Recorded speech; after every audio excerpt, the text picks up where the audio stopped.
Wow, these lights are brighter than you expect, eh? Kia ora koutou, ko Rachel Beckett tōku ingoa no Toronga o ko te puna ki te noho o ke tamaki makaurau. So I get the great job today of, just make sure we're working here, great, spotlighting the strategy. So we figured since we're having a conference on the strategy, it probably is worthwhile having a quick segment talking about the strategy and what comes next. So I'm going to go through three main things. We'll talk about the purpose of having a national strategy, probably important to know and reflect on, and then we'll look back what has taken place in the last 3 years, what we've worked on together. We won't go into that in too much detail because really what we want to go into is the more exciting part, which is looking forward, the what's next, what's happening in the next 3 years together.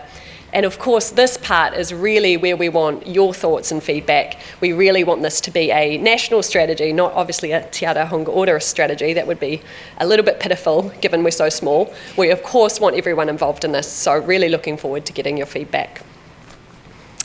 So starting with the purpose. The purpose of a national strategy really is to unite people together. So people that are working in financial wellbeing and capability across Aotearoa. We know that there's many amazing industry associations, but this is a way to really connect the dots between people working across industry, community, iwi, educators, and government. So this aims to bring people together for common goals.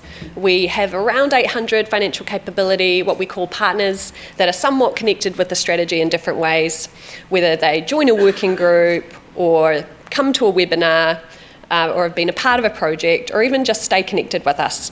These are different people doing amazing work across Aotearoa, and obviously many people in this room all are doing amazing things. So this is a way to bring people together and share and buddy up and learn from each other.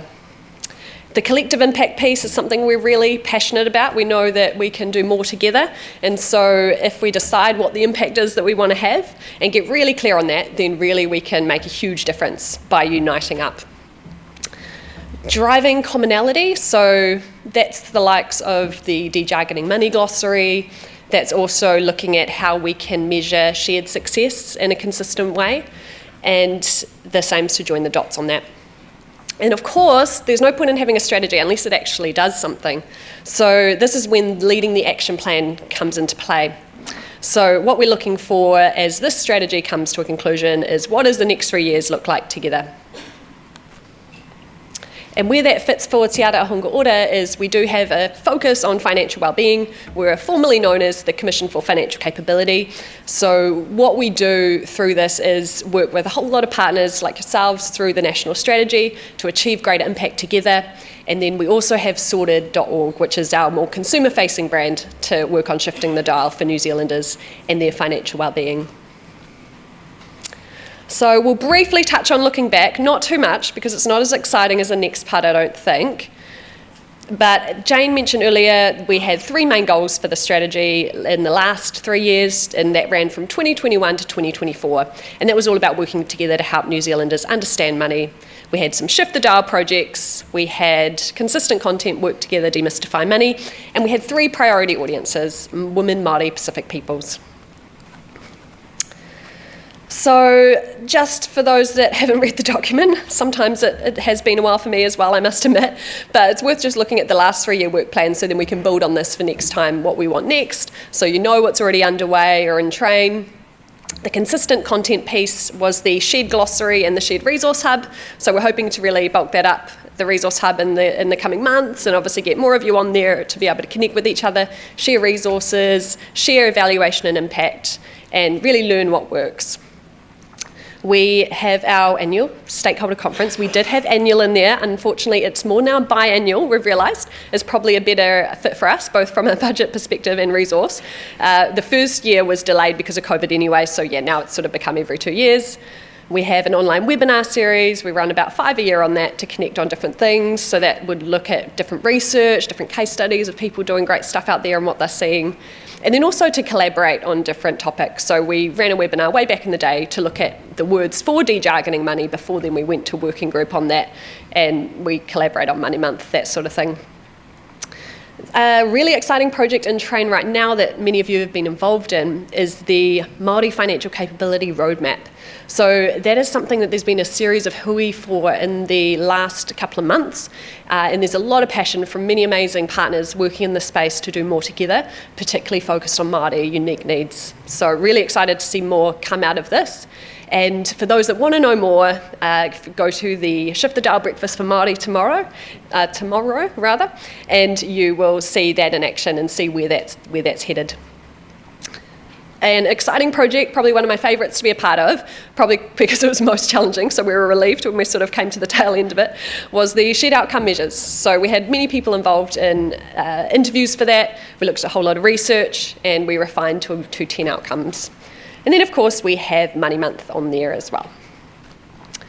So we had, just touching on some of those highlights, there's 321 terms in de-jargoning money. We were thrilled to get a plain language award for that one recently, which was exciting.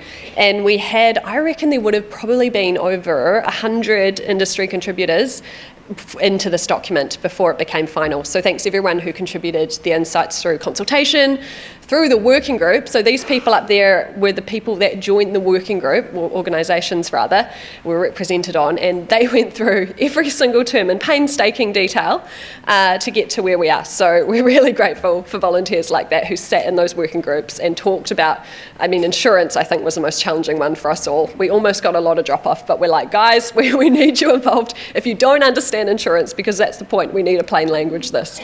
So thanks everyone for that. That was a huge effort. So that, I should have probably mentioned, it's a document for industry to communicate consistently to New Zealanders about money matters. And these were the shared outcome measures. So we went out to consultation on those maybe 2 months ago, could be mixing up my dates. And what we really looked for and wanted to understand, so we came to this project based off feedback from many people across the sector saying, hey, there's no way to measure success in financial capability, or no consistent way, right? And then when we dug into this, we thought that was quite strange, because surely there was a way to measure it. But a lot of the measurement tools were 50 plus measures long. So we were like, oh yeah, that explained it. That is actually really challenging to measure this financial capability. Are we shifting the dial? So we did a whole lot of research on this, and we talked to a lot of people. There must have been about, I'm going to get my numbers wrong, I think there was around about at least 20 interviews that we had with different people working in this space to understand, hey, what shifts the dial with your customers? What are the decisions and behaviours they can make that really improve their financial well-being? One challenge that we did face, of course, is that financial well-being is so broad, so really what we honed it down into was financial change, because that was actually measurable and saved us from getting to 50 measures long. So we have these financial growth measures, financial resilience measures, and we have a measurement tool, and we're currently working through the feedback on that to see if we can make that measurement tool even tighter. We made it 15 questions, but suggestions was potentially we could even reduce it more, so we'll see what we can do on that. And of course, I probably don't need to go into this. We had a conference before, and we've got a conference today. Very exciting. Thanks everyone for being here. And I love about the conference is we just get such a mix of people doing amazing things for Aotearoa when it comes to financial wellbeing in all sorts of different ways. We need a variety of approaches. And here today we know that there's over 120 organisations represented. So there's a lot going on in the space, and it's really cool to hear everyone's stories. And then we had partner-led initiatives. So there was a webinar led by FinCap, what's happening on the ground. And then there was that Shift the Dial project. So we got to hear from Tawhia today on the Māori-focused one. The It Starts With Action from FSC, Empower Women, was the first year. And one thing that we haven't gotten off the ground yet is a cross-sector campaign targeting Pacific people. So that was in the last year of the national strategy. And that's something we really want to talk about in our Shift the Dial breakfast tomorrow for Pacific people. What is the key focus area that we need this to be honed in on? So the more exciting part, what's next? So at our last conference back in 2022, we asked you, what should we focus on next? And these were a lot of the key themes that came through. So a lot of people suggested, hey, we need increased data and resource sharing, which makes perfect sense. We really hope our resource hub can be a place for that.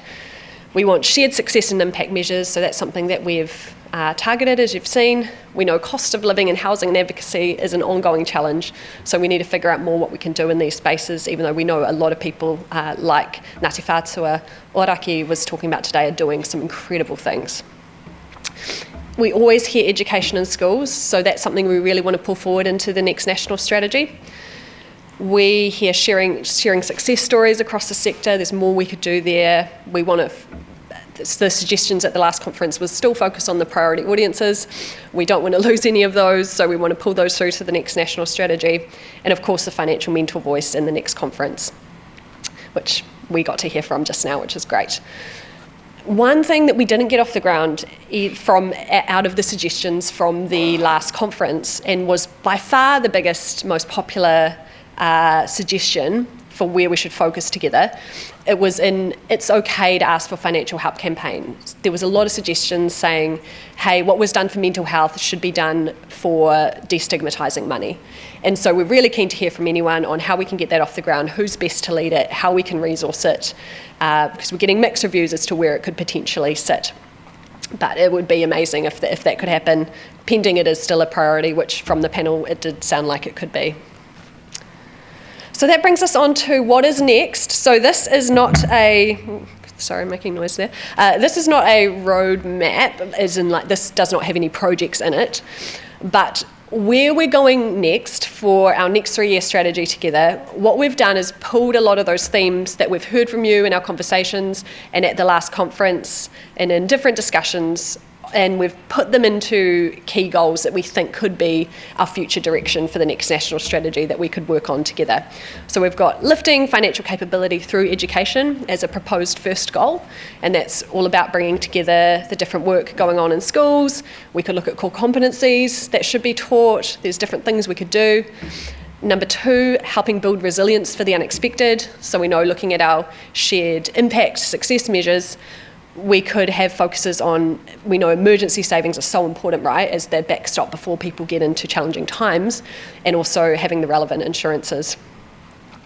And then supporting people to grow their money being a third potential pillar here, and that's all about having that savings habit, which we know is the most important thing someone can do, no matter how much they're saving, to lift their financial well-being. And then less costly debt, more KiwiSaver and investment, that type of thing in that grow column. And then, of course, leveraging collective impact. So that's what the strategy is all about. We could be a hub to share more knowledge and what works together, spotlighting success, facilitating more connection and research and evidence. And then, of course, we want to keep our priority audiences. I haven't heard any feedback to the contrary. Māori, Pacific peoples and women, there's a lot more we could do. But then a lot of suggestions for people, particularly if we focus on financial education, is that young people being our future, it's important to start there. So why not have them as a fourth priority audience? So we put that in there as well. So this is a potential direction for where we could go in the next 3 years, and we're really keen to hear your feedback on whether this is right, what are the projects that should be in there to shift the dial that we could have collective impact on.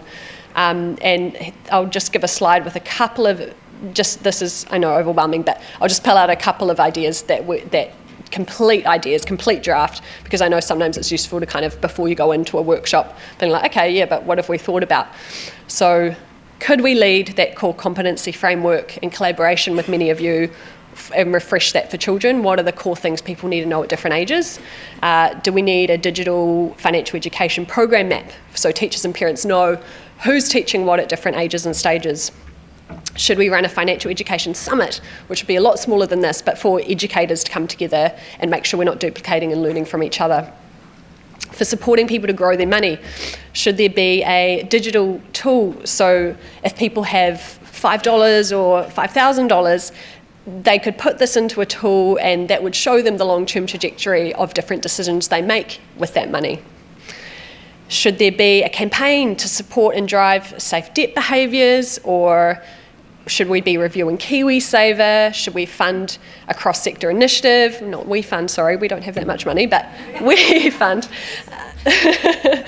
a cross-sector initiative to support emergency savings. Is that a key focus area?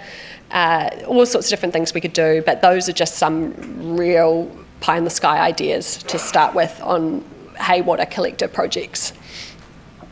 And so what we need from here really is your input. So we'd love your input at the workshop coming up after afternoon tea.